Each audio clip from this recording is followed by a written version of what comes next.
খাদিজার একজন বান্ধবী বলে, খাদিজা কি ব্যাপার, তোমার কি মুহাম্মদকে পছন্দ হয় নাকি? তাইলে বিবাহের প্রস্তাব দিয়ে দাও। অথচ খাদিজা দৃঢ় প্রতিজ্ঞাবদ্ধ ছিলেন যে তিনি আর কোনো বিবাহ বন্ধনে আবদ্ধ হবেন না। কিন্তু নবীজির চরিত্র মাধুর্যতায় মুখরিত হয়ে গেছেন, তিনি আকৃষ্ট হয়ে গেছেন। এইবার বলতেছে, শোনো, আমি যদি মুহাম্মদকে প্রস্তাব দেই, সে 25 বছরের একজন যুবক আর আমি 40 বছর বয়স, এর আগে আমার 2 জন স্বামী দুনিয়া থেকে ইন্তেকাল করেছে।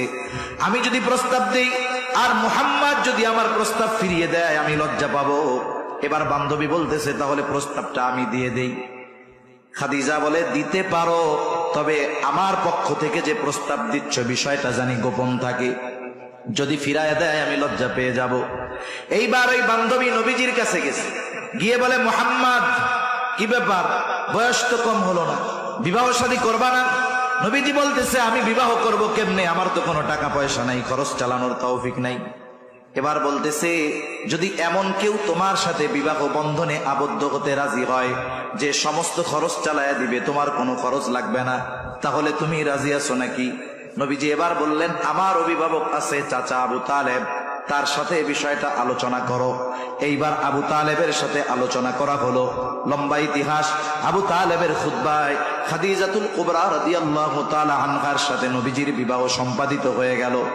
বিবাহর রজনী খাদিজাতুল কুবরা রাদিয়াল্লাহু তাআলা আনহা নবীজিকে বলতেছে, আজকে থেকে আপনি আমার স্বামী, আমি আপনার অধীনস্থ। শুনে নেন, আমার যত সম্পদ আছে আমি আমার সব সম্পদের মালিকানা আপনাকে দিয়ে দিলাম। কেউ যদি আপনাকে কিছু দিয়ে দেয়, বলেন তো সেইটার মালিক আপনি হবেন তো? জোরে বলেন, হবেন তো? পবিত্র কোরআনুল কারীমের সূরাতুদ দুহা প্রসিদ্ধ একটি সূরা। এই সূরার মধ্যে আল্লাহ তাআলা আমার আপনার নবীজিকে প্রদত্ত 3টা গুরুত্বপূর্ণ নেয়ামতের কথা বলেছেন।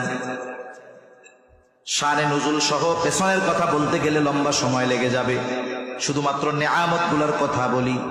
আল্লাহ তাআলা 1 নম্বরে যেই নেয়ামতের কথা বলেন, পিছের কথা একটু না বললেই নয়।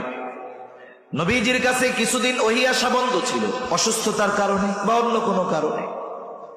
নবীজি অসুস্থতার কারণে ওহী আসা বন্ধ। নবীজি অসুস্থতার কারণে ভোর রাত্রে তাহাজ্জুদের জন্য উঠতে পারেন নাই। একজন দুষ্টু মহিলা বলা শুরু করলো, মুহাম্মাদের কাছে শয়তানটা আর আসে না।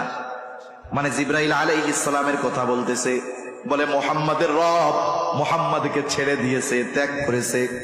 আল্লাহ তাআলা এই ঘটনাকে কেন্দ্র করে নবীজিকে সান্ত্বনা দেওয়ার জন্য সূরাতুদ দুহা নাজিল করেন।